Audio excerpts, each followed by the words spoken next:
काँग्रेसचा बालेकिल्ला असलेल्या नंदुरबारमध्ये राष्ट्रीय स्वयंसेवक संघानं आज जोरदार शक्ती प्रदर्शन केलं। सरसंघचालक मोहन भागवत यांच्या उपस्थितीत सातपुडा हिंदू मेळावा घेण्यात आला।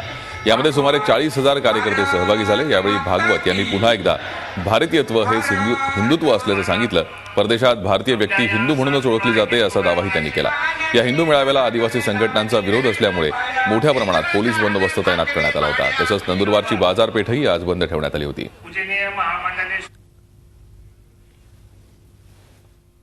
भारताच्या बाहेर जेव्हा जातो तेव्हा तो भारतातून आला म्हणून त्याला हिंदू म्हणतात। कारण काय, या सगळ्या विविध प्रकारच्या विविधतांचा स्वीकार जे करतात, जे असं म्हणतात वेगवेगळं असलं तरी एकत्र राहत आहेत, एका कुटुंबासारखं वागतायत, एकत्र असायला एकसारखं असायची जरूर नाही। त्यांना जग म्हणतं की तुम्ही हिंदू आहात, आपण सर्व हिंदू आहोत। झी 24 तास रहा एक पाऊल पुढे।